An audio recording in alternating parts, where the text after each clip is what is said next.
नमो अरहंताणं नमो सिद्धाणं नमो आर्याणं नमो वज्रायाणं नमो लोये सवसाहूणं शुद्धात्मान नेकांतं साधुमुत्तम मंगलम वंदे संदस्य सिद्ध्यर्थम संदस्यार्थ प्रकाशकम मंगलम भगवान वीरो मंगलम गौतम गणे मंगलम कुंद कुंदाद्यो जैन धर्मोस्त मंगलम सर्वमंगल मांगल्यम सर्वकल्याणकारकम प्रधानम सर्वधर्माणां जैनम जयतु शासनम।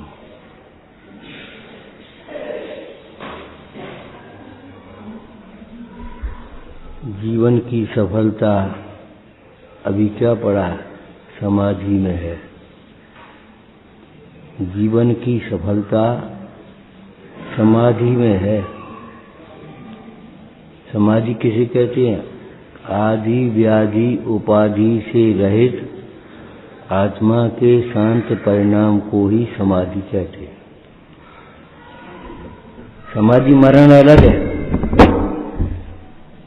आदि व्याधि उपाधि से रहित आत्मा के शांत परिणाम का नाम समाधि है। समाधि अभी भी हो सकती है। समाधि मरण मानने के प्रसंग में भी।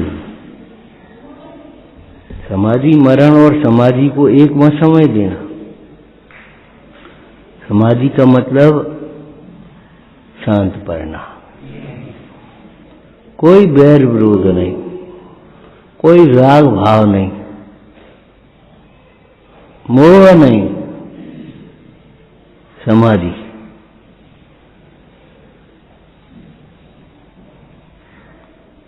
कहीं भी हो गए, लेकिन कहीं भी नहीं होगा ऐसा जीव। ऐसा जीव साधर्मियों की संगति में होगा। जीवन की सफलता समाधि में है। हम कितने शांत हैं यहां से नाप करना। जैसे आपको बताया था, धर्मात्मा का लक्षण क्या है। चाहे लड़का लड़की कोई भी हो, इससे कोई मतलब नहीं।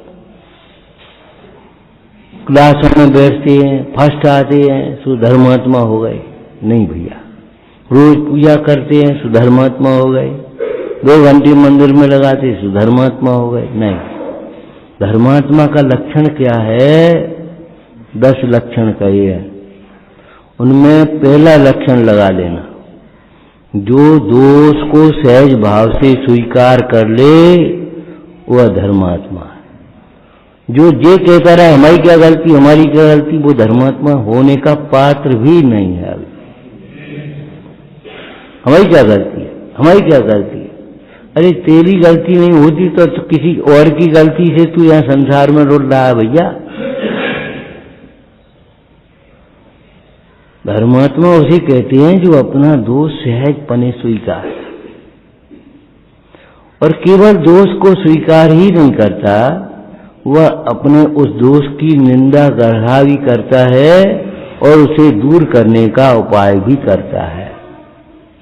जैसे किसी व्यक्ति को कोई रोग शरीर का हो जाए तो वह स्वयं भी उसका उपाय करता है, सावधानी रखता है, चिंता रखता है और वैद्य के समीप भी जाता है। वैद्य से भी निवेदन करता है। हम बहुत भटक के आए हैं, चारों ओर से बड़े विश्वास से आए हैं। स्वयं तो सावधान है ही, दूर करने के लिए उद्यमी है ही, लेकिन वैद्य के पास भी जाकर के वह उस दोष का निवेदन करता है, रोग का निवेदन करता है। अपनी चिकित्सा को समझता है, अपने को कुछ नहीं समझता, अपने को बहुत हीन समझता है, अल्पज्ञ समझता है, और वैद्य को जीवन का देने वाला समझ रहा है। वैद्य कौन है?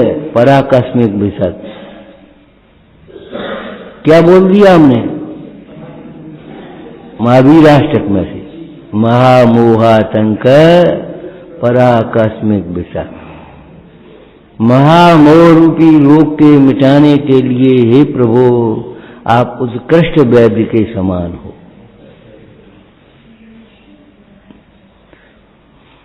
केवल अपने उस दोष को दुख का कारण ही नहीं समझ रहा है, वो तो समझ ही रहा है, लेकिन वह दोष के निवेदन दूर करने के लिए निर्दोष परिणति जिनको प्रकट हुई है, ऐसे वितराग परमेश्वर के समीप भी आता है, गुरुओं से निवेदन करता है, उस दोष को दूर करने का उद्यमी है। जिस दिन दोष हो जाए महाखेद होता है, अरे क्या हो गया। जब दोष मिट जाए तो ऐसे समझो जैसे कर्जा चूक गया। किसी का कर्जा देना वो कितना वजन रहता है, और कर्जा चूक गया, चलो हल्के हो गए।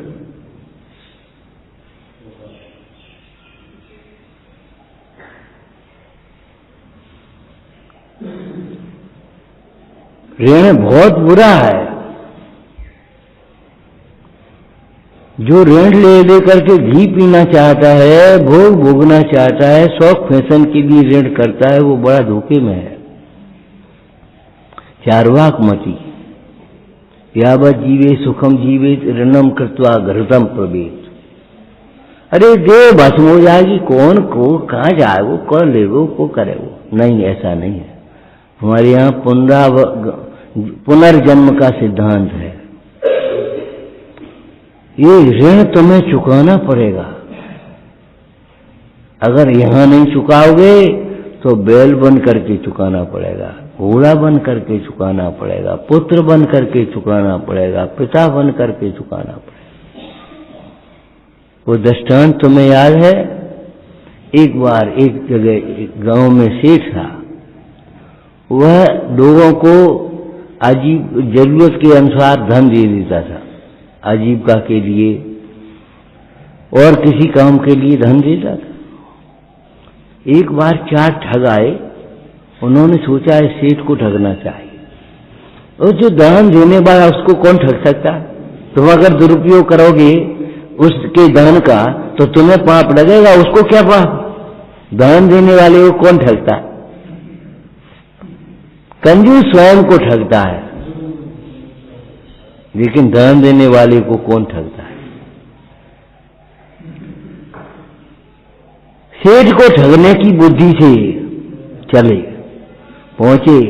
सेठ साहब, बोलो भाई कहां से आए हो। एक कल्पित नाम बता दिया और कल्पित गांव बता दिया, गलत पता बता दिया। अब क्या करोगे, ढूंढते रहो। हम वहां से आए हैं और कछु धंधो करना चाहते हैं, 4 लोग मिलकर के, कुछ मदद हो जाए हमारी। बोले वो ठीक है मुनीम जी, इनको दे देना, क्या मांगते हैं। ले करके चले गए। उन्होंने कहा अरे बड़ा बुद्धू आदमी है, ये भी नहीं पूछा कैसे करोगे, कहाँ करोगे, कुछ। ये तो बहुत बुद्धू आदमी हो गया, बड़ी आसानी से ठगने में आ गया। ठग उस धन को लेकर के चले वहां से। पैदल का जमाना था, बैलगाड़ियों का जमाना था। चलते चलते गांव में पहुंच गए। चलते चलते गांव में जब पहुंच गए, ठहर गए वहीं रात को। किसान ने चारपाई बिछा दी, उसे अपने लेट गए।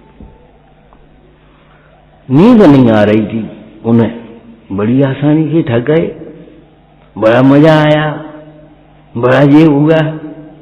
समझे ठगता में औरों को, पर स्वयं ठगाया जाता है। फिर यंज गति का बंध जीव स्वयं बांध रहा है।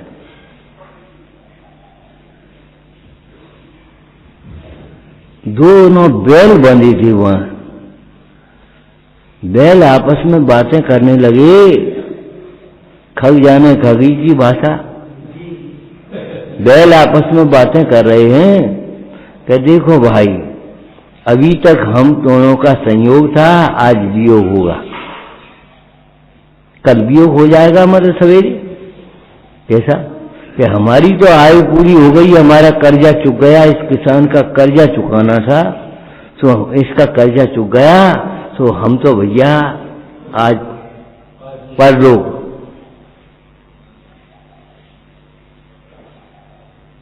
दूसरे बैल ने कहा ठीक है, किसान फिर करेगा क्या, हमको दूसरे को बेचेगा, तो हम दूसरी जगह चले आएंगे। ठीक है। अब जब बैल ने कहा इस किसान का कर्जा हमको बैल बन करके चुकाना था, इसका कर्जा था तो हमें बैल बन करके चुकाना पड़ा। और वो ठग सोचते हैं जी का हो बैल बनना पड़े,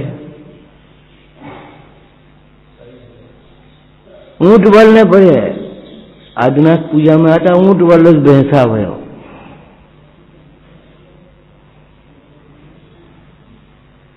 अब तो बड़ी चक्कर में पड़ गए फिर ठग। अभी तक का सारा हर्ष उड़ गया। सबेरा हुआ, गांव की ओर नहीं गए, अपने गांव की ओर सेठ के पास गए। सेठ जी ये रुपया कल ले गए थे, आज ले लो, ऋण कर दो हमको। बोले भैया कल ले गए आज ले गए, ऋण कर दो, ये क्या मतलब है? अरे अब क्या बताएं, बड़ी गलती हो गई, क्षमा कर दो। मुनीम जी देखो क्या लिखी इनने कि अगली भाव में देंगे।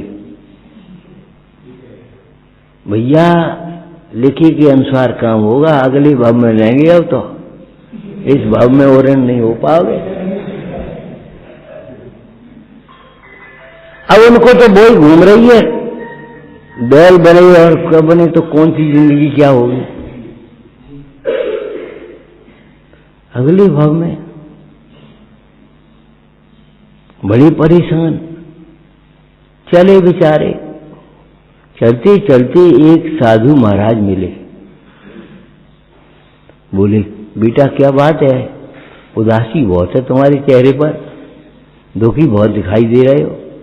कि बाबा जी अब कुछ मत पूछो, ऐसी ऐसी बात हो गई। बोले तो कछु बात नहीं, तुम जाओ अमुक गांव में, अमुक गांव में जाओ, वहां पानी की बड़ी किल्लत है, तो एक कुआं खोदो, उसमें सारा पैसा लगा देना, तुम मेहनत ब्याज में कर लेना, लेकिन सारा पैसा लगा देना। और जब पानी तो निकलेगा, बढ़िया पानी है वहां, जब पानी निकले गांव वाले बाल्टी डोल लेकर के आ जाएं तो कहना बस सेठ से पूछो, सेठ का कुआं है, हमारा नहीं है। पहले सेठ जी से पूछ के आओ, तब कुआं में पानी भर पाओगे। उन्होंने वही किया, कुआं खुद गया, पानी निकल आया, लोग भरने आए। उसने रोक लिया डंडा को और थोड़ी देर में उसके पास पहुंचे गांव वाले लोग सेठ के पास। सेठ जी जब पानी नहीं भरने देना तो कुआं का खुदाओ। भैया कौन ने खुदवाओ, कौन ने खोदा, हमें नहीं मालूम, ऐसे बन रहे हो, तुम्हें नहीं मालूम तो कहा मुफ्त में कोई करेगा, मेहनत मुफ्त में पैसा लगाएगा। नहीं भैया पानी भरोसा, पानी से भी पतला है कुछ। नीति में क्या लिखा, बचने का दरिद्रता। किसी का स्वागत करना है तो प्रसन्नता है, सामने आओगे तो सब बड़ा अच्छा स्वागत हो गया। और एक दो शब्द बिना के बोलोगे बहुत सब, उसके बाद की रोटी पानी ये सब बाद की बात है। अब तुम आए और सीधे गए हमारे घर रोटी नहीं है, आज हमारे यहाँ इंतजाम नहीं है, अरे तो कोई बात रही। ये सब कौन पूछ रहा है रोटी और पानी को? आओ भाई, श्रावकाचार्य की भाषा में क्या लिखा है, हमारे ऊपर तो आपकी बड़ी कृपा रही है, हमारे पूर्वजों पर कृपा रही है, आपके आने से हमारा घर पवित्र हुआ है, आप हमें सेवा का मौका दो। सेठ जी बोले भैया चलो, कौन ने खोदा, क्या बात है, हम चल रहे। और भरा सब लोग पानी, ऐसी क्या बात है? तुम्हारा बुआ है, तुम्हारा गांव है, ऐसी क्यों परेशानी? तुम्हीं से कमाओ है हमने। अच्छा, होना भी चाहिए, ऐसे ही होना चाहिए। राजा प्रजा का अपने को सेवक कहता है और प्रजा राजा को स्वामी कहती है। ये हमारा स्वामी है, तुम तीन भवन के स्वामी, तीनों लोकों के स्वामी वीतरागी परमेश्वर हैं, नाथों के नाथ हैं, राजाओं के राजा हैं। पहुंचा तो देखे बे खड़े चार पहलवान। भैया क्या बात है? कि शेर जी अब बस या तो ऋण करो हमें और नहीं तो फिर हम नहीं बन देंगे। तो लो शेर जी समझ गए, बोले भैया जाओ ऋण भाई, तो रुपया तुम्हारा लग गया कुआ।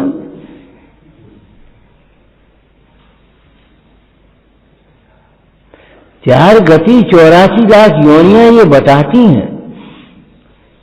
10 लाख रुपया खर्च हो गए और बच्चा मर गया, पिताजी मर गए, क्या मतलब है? ये कर्जा है, कर्ज ही तो है, और है क्या आखिर?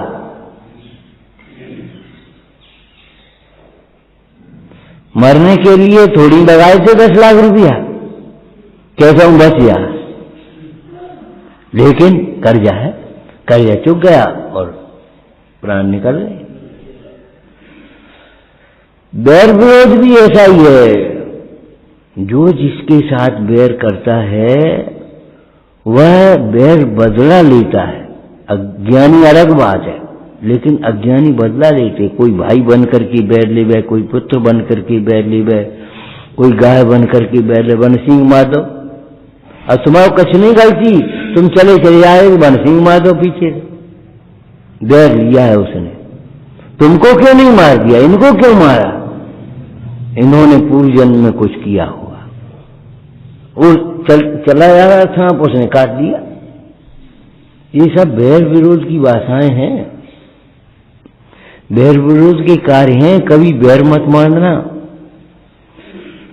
और किसी के क्रोध बैर में निमित्त नहीं होना। देखो भाई, धर्मात्मा समता में सहायक होते हैं, धर्मात्मा धर्म में सहायक होते हैं, धर्मात्मा कसायों में सहायक नहीं होते। राग बढ़ाने में, द्वेष बढ़ाने में सहायक तो बहुत है, लेकिन जो धर्म में सहायक है, समता में सहायक है, ज्ञान में सहायक है, वह धर्मात्मा है। और उपदेश सिद्धांत रत्नमाला में लिखा, धर्मात्मा धर्मात्माओं के सहायक ही होते हैं, बाधक नहीं होते। अगर तुम्हें धर्म बुद्धि है तो दूसरे के धर्म में बाधा नहीं करोगे तुम। धर्मात्मा धर्मात्माओं के सहायक ही होते हैं।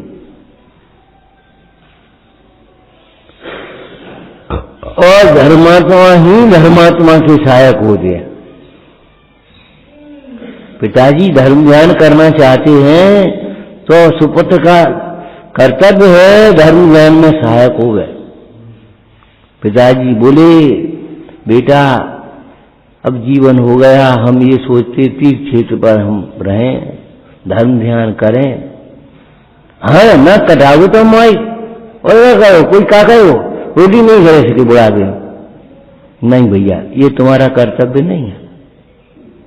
पिताजी आप बधारो, घर में रहो, आपका घर है, आपका तीर्थ है। और कहने की बात नहीं है, लेकिन हम भूल जाएं तो तुमने इशारा कर देना, हम सब व्यवस्था वहां कराया है। हम वहां तुम्हारी सब व्यवस्था करेंगे, तुम्हारे लिए सब भेजते रहेंगे, तुम जाओ धर्म ध्यान वहां करो। अच्छी बात है, हमारे कुल में से कोई निवृत्ति मार्ग में निकले, संन्यास स्मरण करे, अच्छी बात है। आप जा पधार। अभिया को देगा वो जिन बच्चों को पाला वो, और अरे जी बातें छोड़ो, अभी देह छूट जाएगी तो कौन पालेगा, कौन करेगा, कौन देखेगा, कौन क्या होगा। धर्मात्मा का लक्षण है वह अपने माता पिता को धर्म ज्ञान में सहायक होता है। ऐसे ही पुत्र अगर निवृत्ति लेना चाहे, हाँ क्या कहोगे, घर घर रोटी हाथ फिरोगे, आदमी क्या कहे, कौन को लड़का है? अरे छोड़ो इन बातों को, घर घर रोटी मुंडराज भी तो लेते हैं, लेकिन दीनता से नहीं देते। निवृत्ति मार्ग पर जाओ, बड़े आनंद से जाओ, हम तुम्हारी अनुमोदना कर रहे हैं, लेकिन ध्यान रखना धर्म विरुद्ध कोई कार्य मत करना, नाम मत लगाना। कौन के लड़का हो, कहां के रहने वाले हो, तुम्हें मालूम है इटावा को धर्मशाला नहीं देती पहले लोग। कहां के हो, बहने के हैं, इटावा भैया तो है नहीं कमरा, कहा जो लड़ाकू होंगे जी आपत्ति और कुछ नहीं था। अब ये बातें खत्म हो गई, तुमने खत्म कर ली तो अब बस खत्म हो गई ये बात। तो धर्मात्मा धर्म दूसरे के धर्म मार्ग में भी सहायक ही होता है। जब सैनिक के द्वारा यशोधर मुंडराज पर उपसर्ग किया गया तो चेन्नई महल में नहीं बैठ सकी, सवेरे का होने का इंतजार नहीं कर सकी, अभी जाएंगे। अगर मेरे गुरु होंगे तो उसी अवस्था में बैठे होंगे। मुंडराज पर उपसर्ग हो गया, हम महल में सो गए, बेकार है हमारे जीवन को। अरे हम धर्मात्मा देश की रक्षा नहीं कर सकते तो रक्षा करते करते प्राण तो दे सकते, वीर गति को तो प्राप्त हो सकते हैं।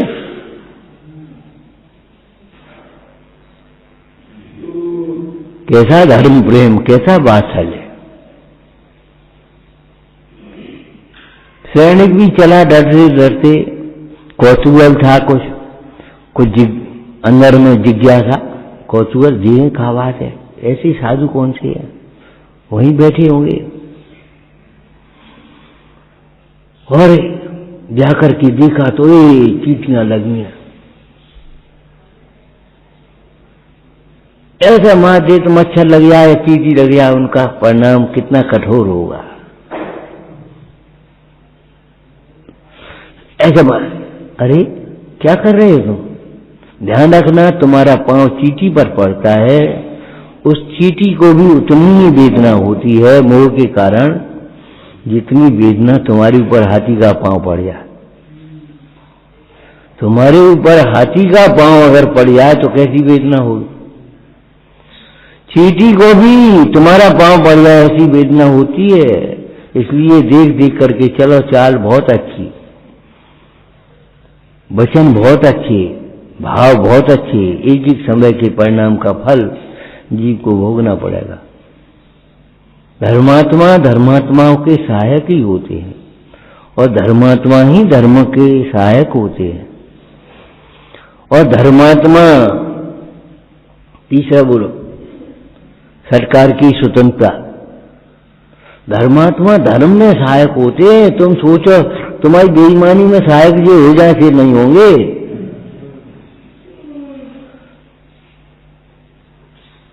तुम्हारे कसाय में सहायक हो जाए, तुम्हारी फांसी बचा देवे, तुम्हारा दंड बचा देवे, इसमें सहायक नहीं है भैया, तुम्हारी समता में सहायक है। समता के धारक योगीश्वर समता में ही सहायक होते हैं। धर्मात्मा धर्मात्मा में सहायक होते हैं। सही बात है। देखो आप, एक डॉक्टर तुम्हारा बहुत अच्छा मित्र हो, मकान बनाने में क्या सहायता करेगा? कुछ नहीं कर पाए। हम नहीं जानते भैया, इंजीनियर साहब से पूछो। इलाज में तुम चाहे जब चले आना।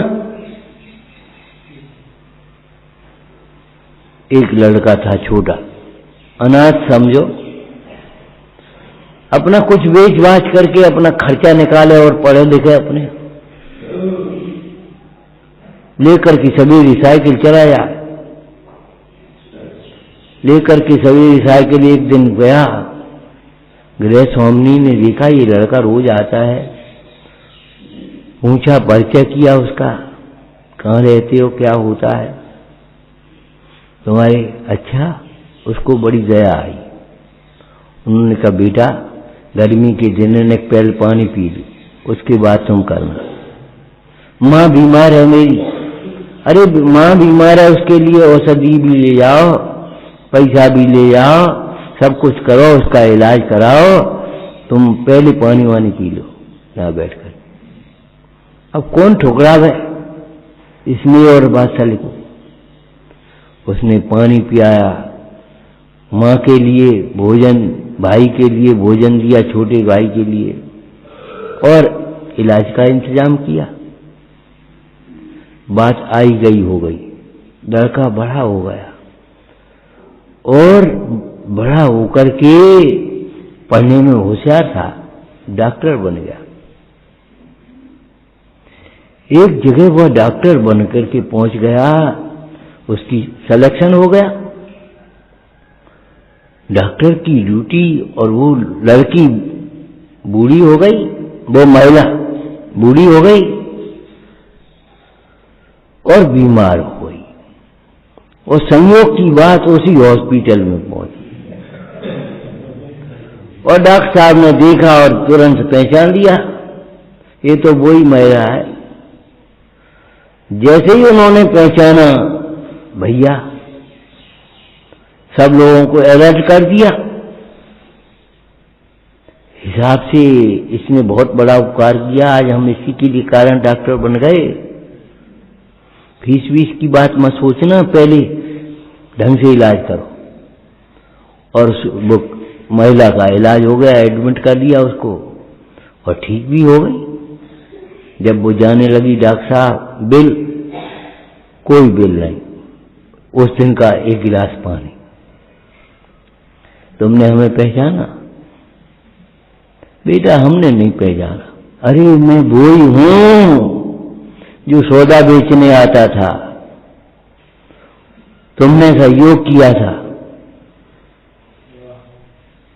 आपको सिखाया था उपकार का मौका कभी मत चूकना। उत्तर पुराण में लिखा है, जो जिसका उपकार करता है वह उपकृत होता है, जो अपकार करता है वह अपकृत होता है।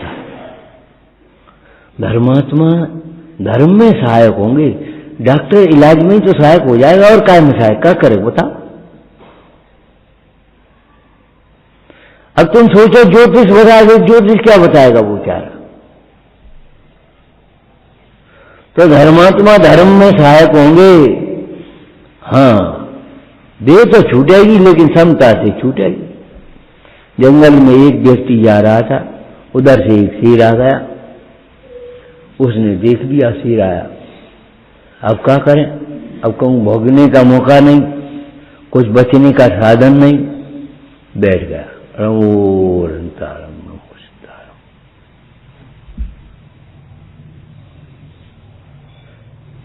शेर अगर बगल से निकल जाए तो तुम कहोगे चमत्कार है, भगवान ने सहाय करी, कहो देवता ने सहाय करी। और शेर अगर खा जाए तो तुम कहोगे क्या फायदा है ओंकार मंत्र पढ़ने। लेकिन नहीं, उस समय भी तुम्हारे आकुल व्याकुल परिणाम नहीं हुए, तुम्हें समता भाव हुआ, ये बहुत बड़ा लाभ है। समता से देह छूटी। आपको मालूम है शुक्र कहां गया था? स्वर्ग में। और सिंह कहां गया था? नरक में।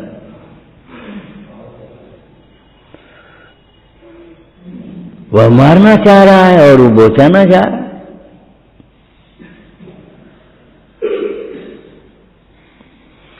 धर्मात्मा धर्म मार्ग में सहायक ही होते हैं।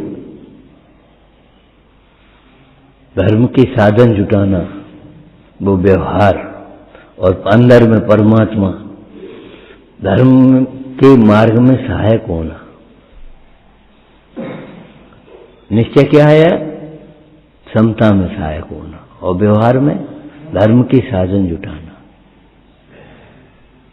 ये धर्मात्मा का लक्षण है। दोष होने पर भी सहज भाव से स्वीकार नहीं करता है, परवाह नहीं करता है, वह पापी कहाँ है आपका जान?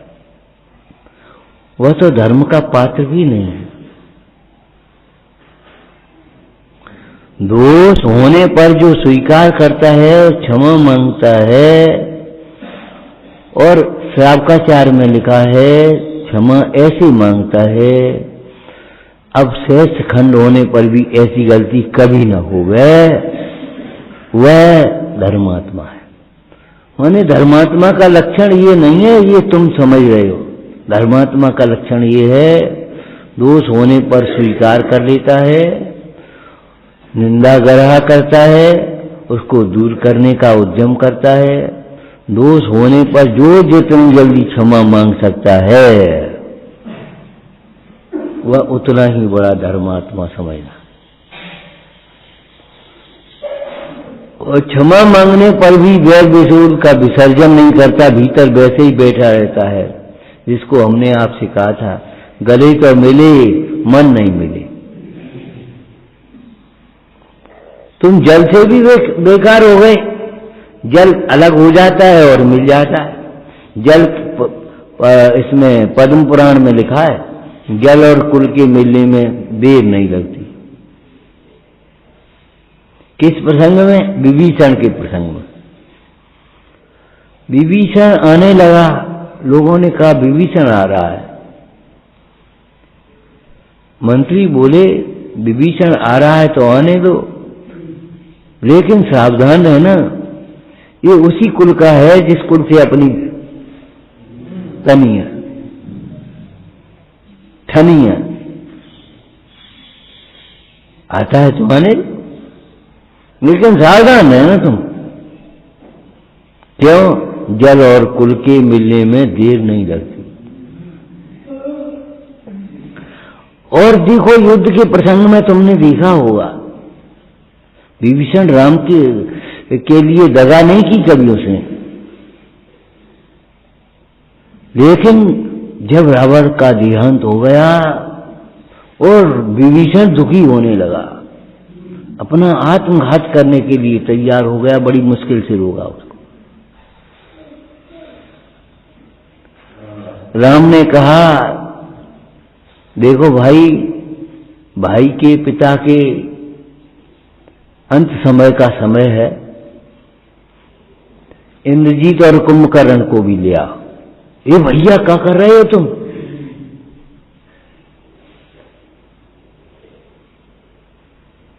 अभी आफत हो जाएगी, इंद्रजीत और कुंभकर्ण को भी जाए, उनका मोह जग गया तो एकदम आकुल व्याकुल हो रहे हैं। लेकिन उन्होंने तो प्रतिज्ञा की थी, अगर इस बंधन से छूटेंगे तो जैनेश्वरी दीक्षा ग्रहण करेंगे। इंद्रजीत और कुंभकर्ण को वहां छोड़ा और लेकर के जब आने लगे तो ऐसे शान चले आ रहे हैं जैसे रावण कोई न हो हमारा, निर्मोही बैरागी।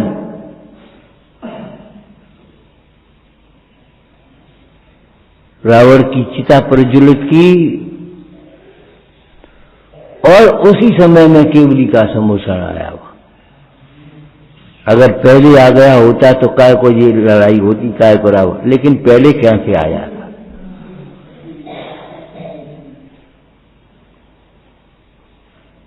पहले कहां से आया? आने का भी एक समय है। राम का निरपराधपना देखो, निर्वैरपना देखो, निर्विरोध देखो। मंदोदरी से कहती, माता हमारे अपराध को क्षमा करो। रावण के साथ हमारा कोई विरोध नहीं था, लेकिन क्या करें, ऐसी परिस्थिति बन गई सीता की। माता क्षमा करो हमें।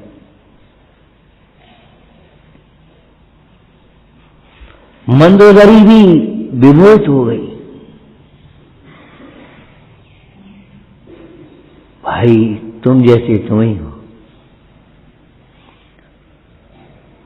अरे क्षमा असक्तों का बल है, वीरों का आभूषण है। रामचंद्र जी सच्चे वीर थे, केवल युद्ध वीर नहीं, आत्मवीर थे। केवल शत्रुओं को जीतना नहीं जानते थे, शत्रुओं के दिल को भी जीतना जानते।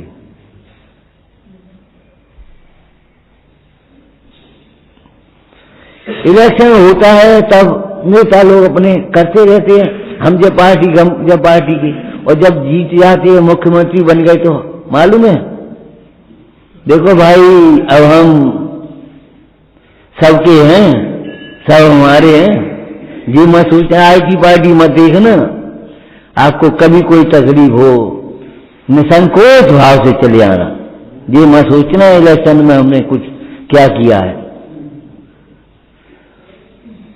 सच्चा नेता की यही भावना रहती है, और ऐसा नहीं, व्यवहार भी उसका ऐसा है, तुम चले जाओ तो ये नहीं कहा तुम पार्टी को, और तुम्हारा हृदय बदल जाता है। अरे प्रेम से नहीं बदल सकते तो क्रोध से कैसे बदलोगे तुम, मान से कैसे बदलोगे।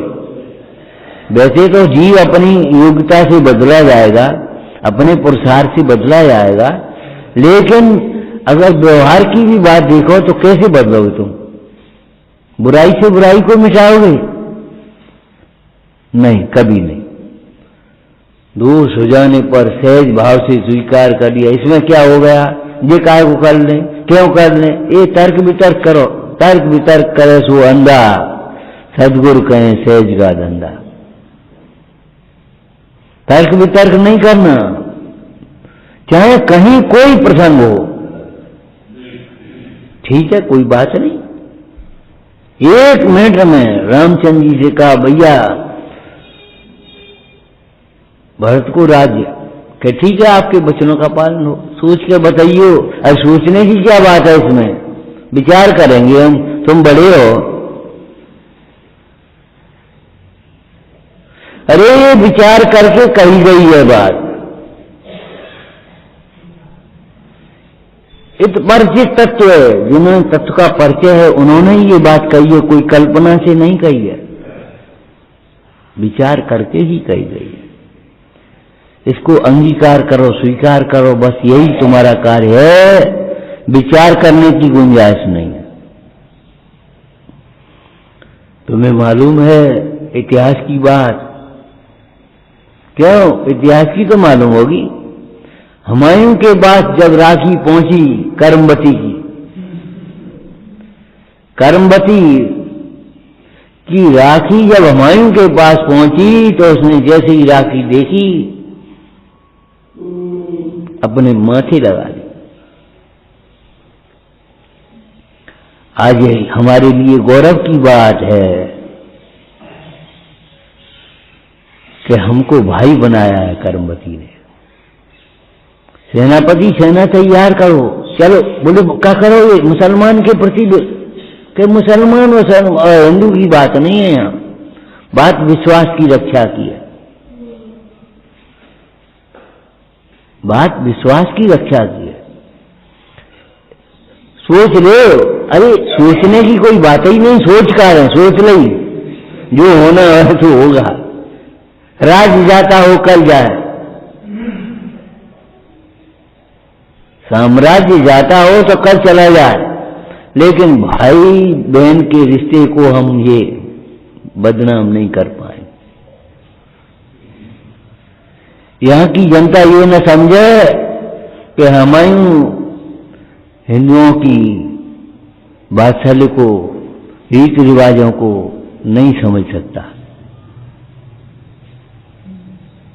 हम हिंदुस्तान के बादशाह,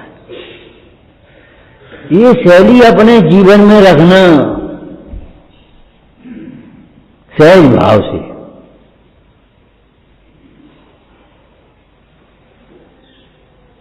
संताप मत देना, संतृप्त करना, विश्वास देना, संताप नहीं विश्वास। शाब्काचार्य में क्या लिखा, अभिमानी पुत्र और अभिमानी शिष्य तो पिता को और गुरुजनों को निरंतर संताप देता है। संताप मत देना, हम का दे रहे, हम का दे रहे, हम का दे रहे, अकड़ना नहीं, संताप मत देना, विश्वास देना। लड़का जाने लड़का कर लेगा, वो ठीक करेगा, वो शांति के साथ देह छूट सके। ये कीर्ति ऐसी ही बनी रहेगी, ये परंपरा ऐसी ही बनी रहेगी। ये पुत्र का लक्षण है, शिष्य का लक्षण है। शिष्य का गुरु के प्रति ये उपकार है कि गुरुओं की परंपरा को शिष्य आगे बढ़ाता है, गुरुओं की समाधि में सहायक होता है, सूक्ष्म तत्वों के उद्घाटन करने में भी निमित्त होता है। अब कुछ पूछते ही नहीं है, कुछ बोलते ही नहीं, तो क्या सूक्ष्म तत्व कहां से निकलेगा, क्या निकलेगा? ठीक है,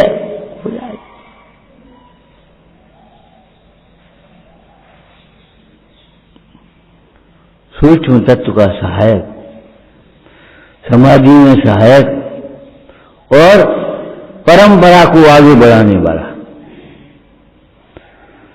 गुरुओं की निर्दोष परंपरा को आगे बढ़ाने वाला शिष्य होता है। ये बाहर से की सामग्री से, अचेतन से इस परंपरा नहीं चलती।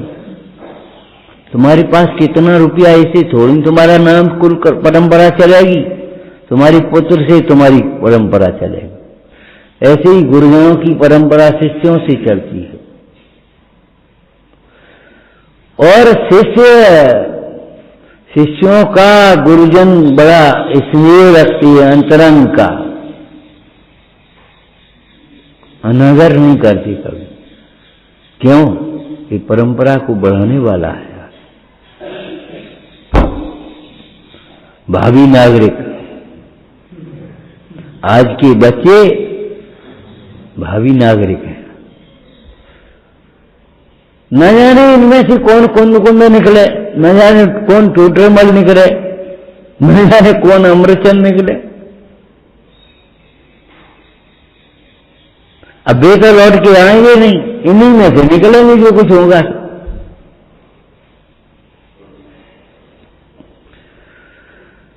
इस क्षमा वाणी का पर्व ठीक है, हम आज मनाएं, श्वेतांबर पहले मना ले, अलग बात है।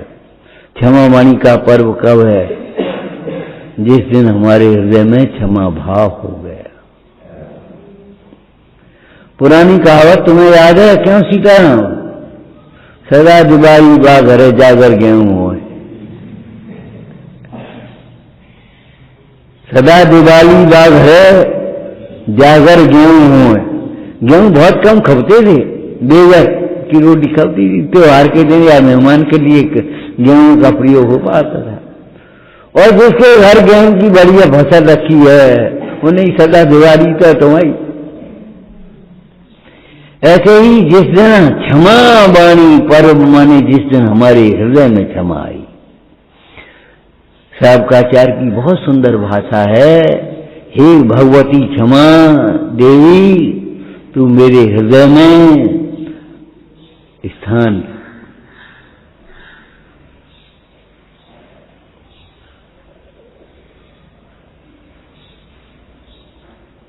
क्षमा करना भी सीखो, क्षमा मांगना भी सीखो।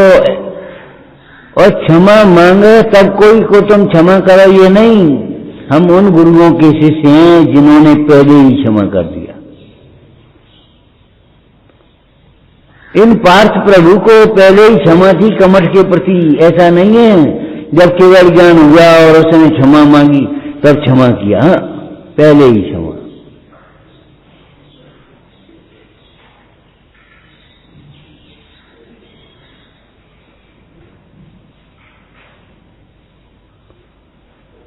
देर करने लायक बात नहीं है।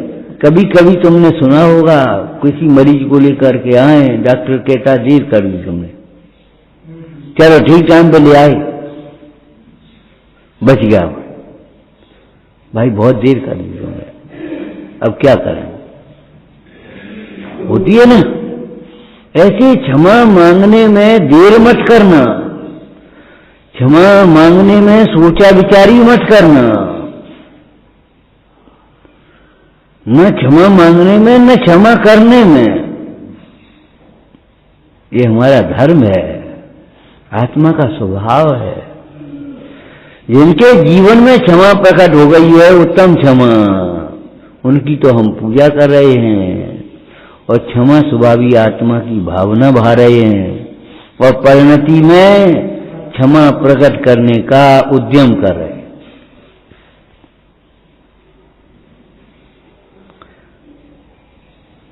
ऐसा अभ्यास अंदर में करो, ऐसा भेद ज्ञान करो कि अंदर में खेद ना आ पाए कोई। ठीक है, नाना कर्म के प्रेरे नाना जीव हैं, नाना प्रकार के उनके व्यवहार हैं, नाना प्रकार की परिणतियां हैं। हम क्या करें? कुछ नहीं करें। अरे भाई, सोना पीला है, कोयला काला है, बोलो नमक खारी है, मिश्री मीठी है, बनी रहेंगे। बड़ी प्रेम एक एक डिब्बे में, एक ही अलमारी में सजा करके रख दिया नमक और मिश्री। जब जरूरत मिश्री की है तब मिश्री अपना काम में ले ली, और जब नमक की जरूरत है तो नमक काम में ले लिया। ध्यान रखना, दूध में मिश्री डालना भूल जाओ, लेकिन वाणी में मिश्री घोलना मत भूलना। बड़ी दुर्लभता से ये विद्या मिली है तुम्हें और ये वाणी मिली है। चाहे कुछ मत बोल देना, चाहे ऐसे मत बोल देना, हित मित प्रिय वचन बोलना। आप अपना आदर करोगे, प्रतिष्ठा करोगे, संभाल करोगे तो जगत आपका आदर प्रतिष्ठा संभाल अपने आप करेगा। वो सच्चा आदमी है। अब तुम्हें तो बनना पड़ेगा। तुमने सुना है एक अदालत में सेठ जी और मजिस्ट्रेट दोनों खड़े हो गए। वकील साहब भी खड़े थे। वकील साहब ने उसको पढ़ा दिया था सब। मजिस्ट्रेट ने पूछा, सेठ जी कितनी दुकानदारी हो जाती है तुम्हारी? सेल टैक्स इनकम टैक्स का मामला था। कितनी दुकानदारी हो जाती है?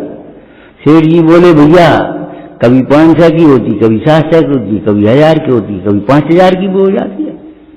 अब वकील साहब कहे जी 5000 का कहो। अरे यार 100-200 ही बता दे तो टैक्स कम हो जाएगा। अब वकील साहब और सेठ जी दोनों का चेहरा दिख रहा है मजिस्ट्रेट। अब कहता कुछ सकता नहीं। सेठ जी कितनी बड़ी दुकान है? बोले साहब है कोई 15 बाई 20 की और उसके पीछे 25-25 का हॉल है। हॉल का बता दिए तुम, मर गए।